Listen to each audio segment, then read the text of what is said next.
Hi guys and welcome back to the Mighty Blues. My name is of course Cameron and welcome back today to another live stream. It is Friday, it is the bank holiday weekend. Thank God for that, and we've got a load of news to talk about in today's stream. Obviously, the Premier League season is now over. If you haven't seen our seasonal review, please do go and check that out. We've done a live stream on Tuesday and a live stream on Wednesday, cutting the review into two separate streams. So I highly recommend going and checking that out to hear my thoughts on the entire season, where it went wrong, when it went well, what the best game was, what the worst game was. So do go and check that out. In today's stream, it's going to be a Blues news episode. We've got a lot of news to go over. Obviously, in the last couple of weeks or so, while we've been doing the post-season stuff, there's been a lot of news leaked that we haven't quite covered on the channel. So I do apologise about that one, but we're going to cover it all today. We're going to talk about the signing of goalkeeper Jonas Loessl from Huddersfield, but he ended up leaving his Huddersfield contract in the summer. So on a free transfer, he is joining on the 1st of July and his contract runs until June 2022. More than likely going to be a backup for Jordan Pickford. I know a lot of people were under the impression that João Virginia was going to come through from the under-23s and he was going to be the number 2 this season. I think it's become pretty apparent that Marco Silva sees that in a different light. Marco Silva would like João Virginia to go out on loan and maybe get a little bit of experience elsewhere, maybe at a Premier League club, maybe at a Championship club. And you've got to understand it, to be fair, if João Virginia is as good as he's touted to be, you've got David Unsworth saying he's the best goalkeeper he's seen at that level, and you've got Arsenal fans who are absolutely gutted to see him leave because of how talented he is. It's obviously more important for him to go out and actually get some game time and actually play some games of football, whether it's at high Championship level or whether it's at low Premier League level, rather than just sitting on our bench, because as you know, substitute goalkeepers, number 2s, they don't get many games a season unless obviously the main keeper gets injured, and let's hope that's not the case for Jordan Pickford next season. But I dare say Loessl will feature a couple of times, maybe in the cup competitions. I did make a mistake. I done an announcement video earlier on this afternoon when he actually got announced, and I was halfway through speaking, and one of the girls that works in our work walked past, and she's a Manchester City fan, and I ended up saying, Loessl might play in some of the Champions, and I nearly said Champions League games, and somebody jumped on it on the comments straight away, realising that I'd said that, we were in the Champions League, when we all know that we're not, unfortunately. But yeah, he might start in some of the cup competitions. He might start if he's called upon due to an injury, but I dare say he's going to become the new number 2. It's a nice little structure we'd have at the club as well. We'd have Jordan Pickford, who's 26, You'd have Loessl, who's I believe is 30, and then Stekelenburg, who'd be the number 3 at 36. It knocks Stekelenburg down a place, but I think we all sort of understand that he's probably a little bit better than Stekelenburg, Loessl, and he's a decent, well-experienced goalkeeper. Played a few times for Huddersfield last season as well. Made a couple of really, really good saves, one specifically against Chelsea. And he's come in, he's got the experience. He'll also be there to help Jordan Pickford as well. And it's a little bit more of a boost with, in terms of giving Jordan a little bit of a kick up the bum a little bit if he needs it. Obviously we were in a situation at times last season where some fans were saying maybe Jordan Pickford needs to be dropped because of his attitude, but then you were sort of thinking, well, who comes in? Stekelenburg, who's nowhere near good enough. So hopefully Loessl comes in, he adds that little bit of experience, and he's also, got more of an opportunity to play in the Premier League if he is called upon. So obviously that was a rumour that we were going to talk about today anyway, because that's been a rumour that's been getting bandied about for the last week or so. It was first announced by Sky Sports, I believe, that we were in talks with him, that we wanted to bring him into the club. Obviously, he was a free transfer, so there was never going to be any discussions transfer-wise, and I dare say he wanted to move anyway because he's leaving Huddersfield, got no club to go to, and if a side like Everton, if he's going to know pushing for the top 7 place next season are coming in, I dare say he's going to want to take the spot, even if it's not playing week in, week out. So we were going to talk about that one anyway. It's been announced by the club today, so it is official. Jonas Loessl has signed a 3-year deal. He will join the club. He will come to Goodison Park on July the 1st this year. I dare say that's obviously when when it ticks over, really. I think that's when the transfer window starts to open, and then obviously when the players will start to get back into Finch Farm as well and start saying going forward to the pre-season as well. We're also going to talk about Kevin Strootman. Sky Sports released a rumour that I'm still not convinced is an actual rumour. I'm more convinced it's for Sky Bet to get them a little bit more money because they're greedy bastards. But they released a rumour that apparently Marseille have offered Kevin Strootman to Everton and Manchester United on loan. Now, Kevin Strootman's a player that, if this had been 4 years ago, 5 years ago, I'd have snapped your hand off and said, yes, take him. Absolute quality footballer, brilliant on the ball, fantastic midfielder. Obviously, he was playing Champions League football at the peak of his career at that point, and he was very nearly joining Manchester United at that point as well. Got a really, really tough injury, I believe, on one of his legs. And as that happens with footballers, as that happens throughout your career, if you get a really, really tough injury, you struggle to come back, in a better state, of course. And he's obviously just suffered from there. Obviously left Roma, went to Marseille, now playing at Marseille, and they've offered him to Everton and Manchester United as a loan deal. I know Manchester United will probably stay far, far away from that. Whether Everton will or not, I don't know. I suppose we'll have to see what happens with the Disagana guy. I suppose we'll have to see what happens with Andre Gomes as well. I'd like to think that we've already got the Andre Gomes deal boxed off and we're already in the driving seat for that one, so we don't really need to be looking at a Kevin Strootman. If we do look at a Kevin Strootman, like I said, I wouldn't be splashing any stupid amount of money on him. If you can bring him in on loan and he can be a squad player, if you can bring him in on loan and he can feature when he needs to, then fair enough, and his wages aren't that demanding. But I can imagine if we were to sign him on a permanent, Marseille would want quite the transfer fee for him, and I can imagine his wages to be quite a demand as well. And let's be honest, he was a really, really good player 4 or 5 years ago, but football changes and players get older. He's 29 years old now, and there's a reason why Marseille are offering him out, and that's probably because he's not good enough to play in their side either. And let's be honest, Marseille aren't exactly the kings of France. Granted, they're a good team, but they're not the best in France, so not really much to go off in that sense. We're going to talk about a Disagana guy in today's stream as well. Apparently Everton have got a firm stance on the position of a Disagana, saying he is not for sale, and apparently I read somewhere that we were demanding a £35 million price tag at least for the Disagana. Manchester United are apparently interested in the player, but they're not willing to pay that price. For me, that's absolutely ridiculous anyway. He's at least 50 million plus, and if United aren't even willing to pay 35 million, then they'll have to settle with bloody Scott McTominay in the midfield, and that's their problem, isn't it? I'm just going to tweet the stream out anyway, so everybody on Twitter knows that we are live. If you're in the live comments, please do drop your thoughts and opinions on everything that we're speaking about today. I want to speak about the kit as well. Being a little bit of uproar on Twitter about Umbro and about the kit not being released yet, the kit not being announced yet, not even seeing any leaked images of it. I've got my own little opinions on that, so we'll talk about that a little bit later on in the stream. But yeah, I think, the couple of people have been a little bit frustrated on Twitter. Shabba says, I thought Virginia should be our next goalie till I saw him play for the under-23s and saw he was only 4'2". Yeah, listen, size doesn't really matter that much, does it? Jordan Pickford's not the tallest goalkeeper, but no, listen, I think he's really, really talented, to be honest, and I think Marco Silva's and Marcel Brands have probably had a look at him throughout last season playing for the under-23s. I think David Unsworth probably had a look at him and they've probably thought, you know what, he is really, really talented, but we don't necessarily want to just have him sitting on the bench week in, week out, in the first team setup, when he could either be playing under-23s football every week or be on loan, and probably the better option, be on loan at a championship club or a Premier League club and be playing week in, week out. That's going to get him the experience of playing in the Premier League, not sitting on our bench, not playing in the under-23s, trying to get a loan move out to him to give him that experience, and then hopefully he can come back to the club next season. And by the time Loessl's contract's expired, or by the time Loessl's coming to the end of his contract, we'll have João Virginia in at number 2, and then Loessl will probably drop to the number 3 position. David says, I've seen a leak with the 85 white bib. I haven't seen it, but fair enough. Hopefully it's nice. I haven't seen it. I wasn't born in 85, so I'll have to go back and have a little look at that one. Shabba says, it does to me, Cam. Fair enough. Kenny says, how about Everton's amputee team going to the Euros? Big up. Is that true? I'm not gonna lie and pretend that I know a lot about that. I don't, but if that's true, then massive big ups to them as well. Congratulations to them. But anyway, moving on, I suppose we'll talk about the other little bit of news that has come about. Obviously, Kevin Strootman, my opinions on the Kevin Strootman situation. I don't particularly... Oh, bloody hell. That's a sign from God saying don't sign him.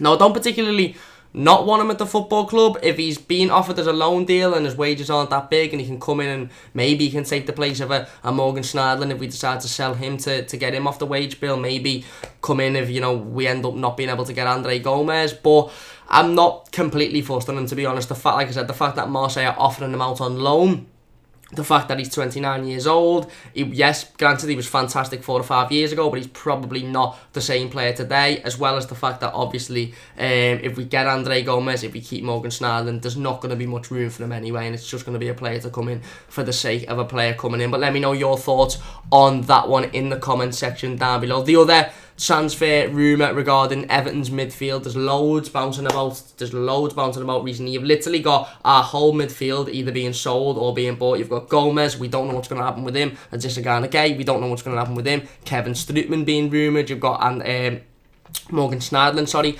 being rumoured as well. Does he stay? Does he go? I suppose the biggest one in terms of us Evertonians, other than Andre Gomez, is Adesina Gay. There's been a rumour today to state that Manchester United are heavily interested in Adesina Gay. However, they may turn their attention to a different player due to Everton's stance on him. Everton have turned around and said, listen, much like they did to PSG in the summer, he's not for sale. Piss off, go and look somewhere else. And they've said that for us to even entertain a bid, you would have to make at least a 35 million bid. Now, I just want to put out there, this is just a report, this is just a rumour. This could be as bullshit as us being linked with Alexander Mitrovic, which we'll talk about again in a couple of minutes' time. But I just want to put out there that if that is true and that has come from the club, and Everton's stance generally is that we're not going to listen to anything under 35 million on Adesina Gay. I just want to say, I think even that's a little bit of a joke, to be honest. Adesina Gay, for me, he's not irreplaceable to Everton Football Club, but he holds a very, very important place in this setup and in this team, and he is absolutely fantastic, and he did half up his game towards the back end of last year. So if we are to sell a player, and we do think, well, okay, let's sell him and let's bring in somebody else that's better, we're going to need a lot more than 35 million in this day and age. 35 million to get you a bottom half central midfielder from the Premier League, and let me tell you, none of the central midfielders from any side below 10th position in the Premier League are even half the player Adesina Gay is. So it's really, really important that we keep our stance of he's not for sale, he's staying at the football club. It's really, really important that we speak to Garner and say, listen, our stance is exactly the same as it was in January, and we hope you understand that, and we hope you are okay with that. And we also turn around and we also say, you know, if you badly want to leave the football club and we need to entertain an offer, it's got to be 40, 50, 60 plus. It can't be 35 million plus. That is nothing in this day and age. If you were going back again 6 to 10 years and you said 35 million, you'd go, okay, fair enough. But nowadays, in this day and age, 35 million just is nothing. So I'd be wanting at least 50, 60 million before I even thought, okay, you know what, maybe we could sell him and bring in a replacement. Where are we in the comments? Reason says Garner at least 45 million, especially as it would cost that to replace him. Exactly, if not more reasons. David says fantastic stuff, Kenny. And Kenny says, what reports today? Yeah, absolutely brilliant stuff to hear that. Absolutely fantastic. Reason says, don't want another 29-year-old come in. That's another massive, massive negative to the Strootman signing. Not only has he had a couple of bad injuries in the last few years, he's also 29 years of age. So in terms of his pace, in terms of his stamina, you know, we're not getting a player at the peak of his career. And if he's going to want to come in and demand 150 grand a week, what's the point, in my opinion? Marcel Brands doesn't appear to be the type of director of football. Marco Silva doesn't appear to be the type of manager that are wanting to bring older players in. Yes, obviously it sounds a little bit hypocritical because we've just signed Loessl and he's not your typical Marcel Brands signing, but I suppose a goalkeeper is a little bit of a different situation. We've brought an experienced goalkeeper in there that both Brands and Silva know is not going to have to play many games. He's just going to be there for his experience on the training ground, and he's going to be there for the fact that he can step in if needed. But they don't strike me as the type of people that, you know, are wanting to bring experienced players into the squad, older players into the first team. You know, Marcel Brands definitely, I know his philosophies are to bring in younger players, to breed in younger players, so that's where I don't really see the Strootman rumours making sense. David says, saw it, but no, nothing about it, to be honest. And Kenny says, I'm an amputee, so it's something catching my eye. Poland won Amputee World Cup in October, I believe. Brilliant. It's absolutely brilliant news. I'll have to have a little bit of a search up on it after today's stream. Have a little bit of a Google. Obviously, some really talented players there, so massive congratulations to them. But anyway, there is one other transfer rumour that I really want to focus on. Listen, there's been loads over the last couple of weeks, and it's been tough to keep up with, and it's quite tough trying to figure out which ones have got, you know, anything in them and which ones are just total, complete, utter shite. You know, David Neres has been rumoured. You've had numerous amounts of central midfielders rumoured to join Everton. Luca Dean is apparently leaving, which he's not. Richarlison's apparently leaving, which he's not. It's just mad. It's that time of the year in football and that time of the year in journalism where you need to sell a story. So it's like a random chart. You just go, bang, there, who's that? Everton. Bang, there, who's that? Lionel Messi. Bang, there, who's that? 20 million. smash it together, sticking in a report, and a lot of the stories we get will be of that nature. They will be absolutely bullshit, but there are a couple that, you know, you could see, okay, maybe that is going to come into fruition. One of them that I can't really see coming into fruition, but it does make a little bit of sense, however I'm not quite fond on it, is the rumour that Everton are apparently looking at Alexander Mitrovic from Fulham. Now listen, I think Mitrovic is a good footballer. I think he's a good striker. I think he could do a job at a lot of Premier League teams. I definitely think he's a Premier League striker, but he is not what Everton need going forward, and I will stress this until the cows come home. He is not what Everton need going forward. For me, Alexander Mitrovic does not suit our style of play whatsoever, and he doesn't suit it as much as Cenk Tosun doesn't suit it. If we're bringing Alexander Mitrovic in, for me, we're basically wasting money, because we've got a player that's very, very similar, got very, very similar attributes in Cenk Tosun sitting there, who we've all identified as not being able to good enough to play, not being good enough to play this type of football that Marco Silva wants to play. And that's where I've seen the rumour start to go, okay, maybe it is a little bit of bullshit. It was, you know, released by Sky Sports News, which I think was only a ploy to get people to bet on it, and Sky Bet, because it's quite obvious that Alexander Mitrovic is going to leave Fulham this summer. It's quite obvious that he probably is a Premier League player, and I said this the other day to a couple of the lads when we were in the gym. I said, listen, what Sky Sports have done with this, if they've realised that Alexander Mitrovic is probably going to get a move to the Premier League, they've started at the top of the table and they've gone down and they've gone, right, who's likely to want Alexander Mitrovic? Well, City, no. Liverpool, no. Spurs, no. Chelsea, no, etc, etc, etc. Everton, maybe. Let's bang him there and say Everton are interested in Alexander Mitrovic, and I dare say he's a player that Everton have been approached with. I dare say Fulham have said, listen, do you want him? Or his agent has said, listen, he's up for sale, you know, are you interested in him? And I dare say Marcel Brands and Marco Silva will sit down and say, right, we'll have a little look at this player, but I can't imagine that conversation lasting very long. They'll probably look, they'll go, does he fit into our setup? Not really. How much would we have to pay for him? 40 million plus. No, move on to the next one. And that is the truth, that Fulham are chatting that they want over £40 million for Alexander Mitrovic, and I don't think he's worth £40 million anyway. He's definitely not worth £40 million to Everton, because he just doesn't fit in our setup whatsoever. The lad might be a decent goal scorer, he might be a handful, but I don't think Alexander Mitrovic offers you anything that Dominic Calvert-Lewin doesn't. To be perfectly honest, Dominic Calvert-Lewin's a handful. He can put the ball in the back of the net. Maybe he needs to work on that a little bit more. But if we are signing a striker in the summer, which I'm almost confident that we will, Marcel Brands has come out and said, you know, well, he's not come out, but Marcel Brands has made it quite clear previously that they've been working on transfers since September. Marco Silva's made it clear that he knows we need a couple of additions to this squad, one of them being a striker. So, I think it's important that that striker is somebody that will really break into this team, that will really, get his head down and score us the 15, 20, 25 goals a season that we need. Be that replacement to Lukaku, if you like. Not a player that's going to come in and we're going to look at and go, well, you're a bit like Cenk, really. You can't really do it in this setup, so you just move to the bench, especially if we're going to have to pay £40-odd million for him. But let me know your thoughts on that one in the comment section down below as well. Really, really interesting one. Again, is that one where you just think Sky are making it up to try and sell a player, or do you generally think we have an interest in Alexander Mitrovic? Let me know in the comment section down below. If you're enjoying the stream so far as well, please do leave a like. It really, really does mean a massive amount to me. And if you haven't already, please do subscribe. We're literally 15 subscribers away from 500, so if we could hit 500 before the start of the season, that'd be absolutely unbelievable. We've got loads of content coming over the next couple of weeks and months. We've got more post-season stuff in terms of ups and downs for the season, what the Marco Silva and Marcel Brands do next. We've also got some stuff going into the pre-season, talking obviously about transfer rumours. There'll be a lot of Blues News episodes over the summer because there is a lot of rumours getting bandied about. That's what I mean in terms of saying, it's really about getting the rumours that have got a little bit of substance to them and the ones that are just complete bullshit, and making sure that you're covering the right rumours. I'd like to say the 3 I've covered today, well, I'd say the 2 I've covered today because one's signed. I've got a little bit to them, but there's definitely a lot of others to talk about as well. There's a lot of other situations surrounding the football club at the minute, the kit, the stadium as well, that we're going to talk about. So please do subscribe to make sure you don't miss any of that content. Where are we? John says Jonas Loessl is a decent goalkeeper. number to pick with and can play in cup games and pre-season friendlies as well. Yeah, and I dare say he will play, in a couple of pre-season friendlies, maybe in the cup competitions. I know there was a little bit of a negative vibe to Marco Silva playing Martin Stecklenburg. It wasn't the cup games last season, because I think a lot of us Evertonians, really had the thought process of play your strongest team, because we're not a club that can afford to just lash a cup competition out the window. We're not a club that can afford to not try and aim for a trophy in a season, so play your strongest team, and I understand that.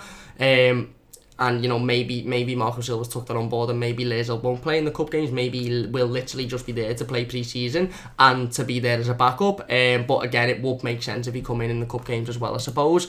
Sean says, what about that Delit then? Hearing he wants to play at Goodison next year. Sean, you're not fooling me, mate. You're not fooling me. I know for one thing for sure, he's definitely not going to Liverpool. I'll tell you that, because you're shite. No, I'm only messing. But yeah, if the Lit wanted to sign for Everton Football Club, mate, I'd drive the airport myself, illegally, because I haven't got a licence. I'd pick him up myself, and I'd take him straight to wherever he wanted to live, and I'd make his bed for him and tuck him in with a teddy. But he's not going to ever want to come to the Everton Football Club, let's be honest, unless he's like 35 one day and wants to come and play Carabao Cup football against Lincoln away from home. But yeah, anyway, there's one more thing I wanted to talk about, one more big thing I wanted to talk about before we sort of end the scene, before I asked you guys if you want me to mention anything else, and that is the kit. Obviously, we've seen over the weeks, and from the last week of the season up until sort of this point now, we've seen teams announcing the kits, revealing the kits, some kits getting leaked. We've seen Arsenal's new Adidas kits being leaked, which looks absolutely boss, let's be honest. Liverpool obviously bring theirs out on the last day of the season, and that is a pure marketing strategy in my opinion. We've seen Leicester announce their 2 away kits and the 3rd kit today, one of them being a bright pink kit. Looks really, really nice. Obviously Chelsea, United's leaked as well.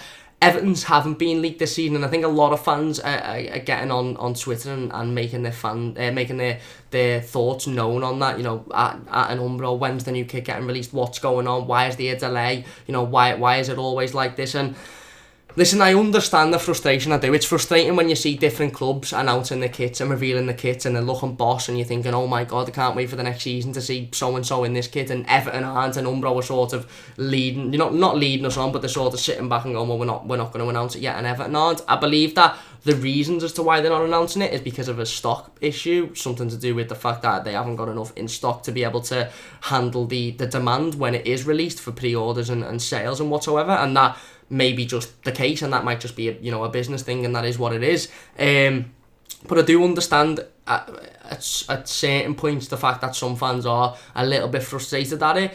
In my opinion, for me, and this is just my opinion, let me know yours in the comment section down below. I'd love to hear your opinions on how do you feel about the fact that the kit hasn't been announced or revealed yet. In my opinion, I just think the season's been over for 2 weeks. There's plenty of time between now and when we first play our first pre-season game to have the kit revealed, teased, revealed, released, and then maybe even the away kit in the same process as well. I think it's nothing necessarily to stress about. It's not like we're a week away from playing a pre-season friendly and the kit hasn't been revealed.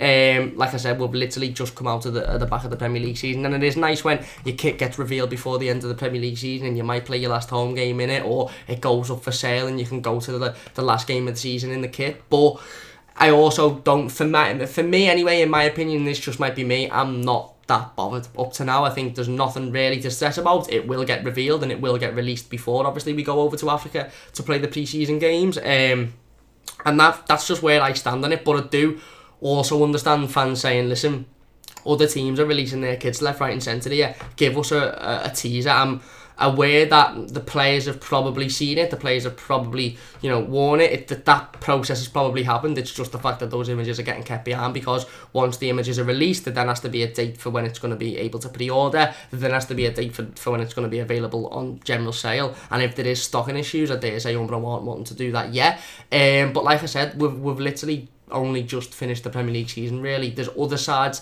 in the Premier League who haven't had their kits announced yet. There's a lot of sides that have, don't get me wrong, but there's a lot of sides that haven't as well, so it's not like there's mad amounts of stress that need to be going into this. It's just a little bit frustrating that you're seeing other teams and you're seeing other fans going, oh my god, I can't wait to get this, I can't wait to pick this up, and it still hasn't been announced yet. I dare say it will be announced within the next couple of weeks and months. Now, there was a picture of a notice in the Everton shop. It was just a little printed notice from, I dare say, the staff at the shop, and it said, listen, we're looking to employ new staff to help us with our busy summer period and kit launch as well, and the closing date it had for applications was the 16th of June, I believe. And you know, somebody who works in recruitment, understanding the recruitment process and understanding that from when that date for application finishes to the point of having to employ the staff and then starting the busy summer period and kit launch, etc., it's probably going to be a month or so. So I dare say we might see the kit, it might be revealed, we might see a teaser, but I dare say it won't be on general sale for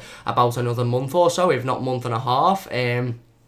But like I said, that's no reason as to why Umbro can't tease it or show it or say, you know, here's what the new kit looks like, available at so-and-so days. And I think that's what a lot of fans want. Listen, there'll be a lot of Evertonians, including myself, that want to pick up the new kit, that want to go there, want to get it, want to get, you know, training gear, whatever. But I think the majority of Everton fans just want to see it. And then if Umbro say, here's the new kit, release date to be announced soon, I think a lot of fans will go, belter, that's the kit, do you like it, do you not like it, whatever, it's going to be released soon anyway. Where I think Umbro smashed it last year, in my opinion. This kit, the third kit, the away kit, all boss, in my opinion. There is a fear amongst fans every single season of what's the kit going to look like. Is it going to be nice? Is it not going to be nice? The fact that we've had absolutely no leak whatsoever. Usually we have a leak from, you know, a awful quality picture from 300 miles away of the kit, and you go, oh, that's what it looks like, so let's sort of realise that now and get that in our heads now for it to be announced officially in a couple of weeks' time, and then it ends up getting announced officially. The fact that we've had nothing is a little bit leaving us in the dry, but again, we're 2 weeks after the end of the last season. We're still a month and a half away from pre-season starting, so I'm not stressing. But let me know what you guys think in the comments section down below. David says, don't think we'll be fishing in the players. Everyone no pond. Marcel looks outside of Europe for talent. His understudy scouts Europe. Lamonicas, and then Marco seems to have crazy eye for talent. Exactly, yeah. And I have been saying this for a while. I don't necessarily think we're going to bring in players that were being linked with left, right and centre. I don't think we're going to bring in Callum Wilson or Alexander Mitrovic, or players that you might say, okay, that, you know, that looks like an Everton sign. And I really think we'll sign 3, 4, maybe 5 players that we don't know much about, but that will fit absolutely perfectly in this squad, in this setup, and will only improve us, and I hope that is the case. David says, Umbrov said that they will not release the kit due to stock levels, though it's down to the training kit, not the on-field kit. Exactly, and again, that's a business issue, isn't it? That's a business error, and Umbro obviously will want to release the kit, the home kit, and the training gear with it to make sure that obviously the players will be wearing the training gear. A lot of the fans want the training gear. I absolutely love the training gear from last year. It was boss, and I'll be buying the training gear again this year. So it's just a little bit of a business issue, I suppose, where they wait until everything is available before they release it, and before they obviously can put it on general sale. Where are we? Jeff says, alright fella, alright Jeff, I hope you are doing well. Ian says, Everton sending a team to Prescott Cables pre-season. Are they? Not too sure about that one. Shabba says, sorry for the pre-negativity, but it's Umbro we're talking about, and I can tell you now, before I've even seen it, it will be a heap of junk. Fair enough, we all have an opinion.